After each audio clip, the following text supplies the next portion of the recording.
ஒரு விஷயத்த பத்தி பேசுறோம், ஒரு சினிமா வருது, சினிமாவா பாருங்க அப்படின்னு சொல்றோம். உடனே இல்ல நீங்க ஊபி தான் அப்படின்னு இந்த காங்கிரஸ்காரங்க சொல்லிக்கிறீங்க. உங்களுக்கு அகராதியில யார் தான் ஊபி சொல்லுங்க. உண்மையை சொன்னா அவங்க ஊபி, நல்லதுக்கு சொன்னா அவங்க ஊபி. இதுல பல பேருக்கு இன்னைக்கு வந்து சந்தோஷம். ஓகே, நாங்க வந்து நிறைய பேரோட முகத்திரையை கிழிச்சிட்டு இருக்கோம். அப்படி முகத்திரையை கிழிக்க வேண்டிய அவசியம் இல்லை. முதல்ல உங்க கூட்டணியில இருக்கக்கூடியவங்களே பாதி பேர் சங்கியா தான் இருக்காங்க. அதுல எவன் சங்கினி யாருக்குமே இன்னும் கண்டுபிடிக்க முடியல.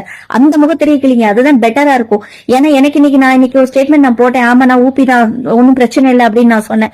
அப்கோர்ஸ் உங்களோட மல்லு கட்டுறதுக்கு ஊபியா இருக்கிறது நல்லது, ஒன்னும் தப்பான வார்த்தை இல்லையா. உடன்பிறப்பேன்னு கலைஞர் சொன்னாரு, அது நல்ல வார்த்தை தான். இன்னைக்கு நான் தமிழ்நாட்டுல இருக்கேன், இன்னைக்கு என்னோட வாக்கு வந்து தமிழக மாநிலத்துல இருக்கு அப்படின்னா என்னோட வாக்கு பாதுகாப்பா இருக்கு. இவங்களுக்கு நான் போட்டா எனக்கு பாதுகாப்பு இருக்கு, கண்டிப்பா நான் போட்டு போறேன். அதுல எனக்கு அப்செக்ஷன் எனக்கு கிடையாது. ஆனா பாராளுமன்ற எலெக்ஷன்ல இந்த மாதிரி வந்து காங்கிரஸ் கூட்டணி வந்து நான் அவங்களுக்கு ஓட்டு போட்டு அவன் ஓட்டு வாங்கி ஜெயிச்சு அவன் அடுத்த கட்சிக்கு தாவிடுறான், பாஜகவுக்கு தாவறானுங்க. எல்லா மாநிலத்துல, எல்லா இடங்கள், எல்லா மாநிலங்களையும். இதே இப்ப கேரளால வந்து 8 வார்டு கவுன்சிலர் காங்கிரஸ்ல இருந்து பாஜகவுக்கு மாறி இருக்கானுங்க. பீகார்ல 6 பேரு அவங்க பாஜகவுக்கு மாற போறானுங்க. ஏகப்பட்ட மாநிலங்கள்ல காங்கிரஸ்ல இருந்து பாஜகவுக்கு மாறுறானுங்க. இவங்களுக்கு நாங்க ஓட்டு போட்டது ராகுல் காந்தின்ற தலைமை காங்கிரஸ் கட்சிக்காக தான். இதுல காங்கிரஸ்காரங்க சொல்றாங்க போனா போட்டு, நாங்க வந்து அவங்களுக்கு வந்து சுதந்திரம் கொடுத்துருக்கோம். என்ன சுதந்திரம்? அவங்க போனா நீங்க அதை பத்தி பேச வேண்டிய அவசியம் இல்லை. என்னங்க அபத்தமா பேசிட்டு இருக்கீங்க? உங்களுக்கு முதல்ல அரசியல் புரிதல் என்னன்னு தெரியுதா? ஏன் தொகுதியில இப்ப ஃபார் எக்ஸாம்பிள் என்னோட தொகுதி நாகர்கோவில் தொகுதி.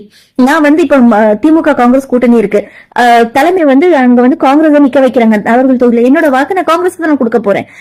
நீங்க சொன்ன மாதிரி நான் ஊப்பியாவே இருக்கேன், பட் என்னோட ஓட்டு வந்து அங்கதான் போகுது.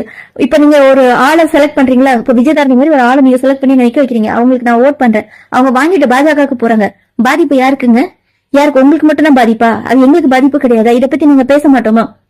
காங்கிரஸ்காரங்க என்னங்க நீங்க வந்து என்ன அரசியல் பண்றீங்கன்னே புரியல. நிர்பயா கேஸ் 2012 நடந்துச்சு, மொத்தம் இந்தியாவுமே பரபரப்பு வச்சானுங்க இந்த பாஜக காரணங்க. இன்னைக்கு ஒரு நாளைக்கு 100 நிர்பயா கேஸ் வருது. இதே காங்கிரஸ் இருக்கக்கூடிய பெண் போராளிகள், நீங்க ஏன் வாயை திறக்க மாட்டேங்கிறீங்க?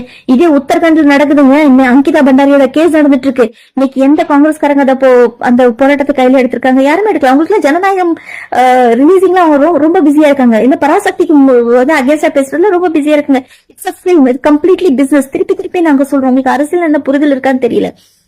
சிலிண்டரோட விலை கொண்டோன்னே இதே ஸ்மிருதி இரானி ரோட்ல வந்து உக்காந்துக்கிட்டு வளையல் அமிச்சா, நம்மளுடைய முன்னாள் பிரதமருக்கு மன்மோகன் சிங்க்கு வளையல் அமிச்சா.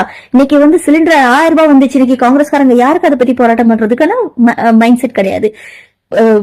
3 மாசம் குழந்தை ரேப் பண்ணி கொலை பண்றாங்க. இன்னைக்கு 13 லட்சம் பெண்கள் காணாம போயிருக்காங்க அப்படின்றது சென்சஸ் சொல்லுது. இன்னைக்கு காங்கிரஸ் இத பத்தி போராட்டம் பண்றீங்களா? இல்ல இங்க வானதி ஸ்ரீனிவாசன் இருக்காங்களே, இங்க குஷ்பு இருக்காங்களே, இவங்க எல்லாம் வந்து வாய் திறந்தா அபத்தமா பேசிட்டு இருக்காங்க. இது தேவதாசி முறை வேணும்னு சொல்லிட்டு கஸ்தூரி பேசிட்டு இருக்காங்க. இவங்களுக்கு அகேன்ஸ்டா இன்னைக்கு காங்கிரஸ்காரங்க போராடினீங்களா? காங்கிரஸ்காரங்க எதுக்கு போராடிட்டு இருக்கீங்க தெரியுமா? சாதாரண ஒரு சினிமா, ஒரு வியாபாரம், அதுக்காக நீங்க போராடிட்டு இருக்கீங்க. காங்கிரஸ் யார்கிட்ட போராடிட்டு இருக்கீங்க தெரியுமா? கூட்டணி கட்சிக்காரங்க கூட போராடிட்டு இருக்கீங்க. காங்கிரஸ் யார்கிட்ட போராடிட்டு இருக்கீங்க தெரியுமா? காங்கிரஸ்ல உள்ளவங்க வெளியே போனாலும் பரவாயில்ல அப்படின்னு அவனுக்கு முட்டு கொடுத்து போராடிட்டு இருக்கீங்க. முதல்ல உங்க தெளிவுதான் என்ன, உங்க அரசியல் பார்வை தான் என்ன, உங்க அரசியல் புரிதல் தான் என்னன்றதே ஒன்னும் புரியல. இவங்க கிட்ட பேசாம கடந்து போகணும்னு நம்ம நினைக்கிறோம். ஆனா நமக்கு மேல ஒரு முத்திரை குத்துறாங்க பாத்தீங்களா? ஒன்னும் தப்பு கிடையாது. நீ ஊப்பினே நீ சொல்லிக்கோ, ஒன்னும் பிரச்சனை இல்லை. ஏன்னா என்னுடைய வாக்க நான் வேஸ்ட் பண்றதுக்கு நான் விரும்பவில்லை. என்னோட வாக்கு சரியான இடத்துல போகணும்னு நான் நினைக்கிறேன். அந்த இடத்துக்கு போயிட்டு அந்த இடத்துல நடக்காத பட்சத்துல நான் கேள்வி கேட்பேன். அந்த கேள்வி கேட்கறதுக்கான உரிமையும் எனக்கு வேணும்னு நான் நினைப்பேன். நான் நாளைக்கு பாஜக கிட்ட கையை கட்டி நிக்கிறதுக்கு நான் தயாரா கிடையாது.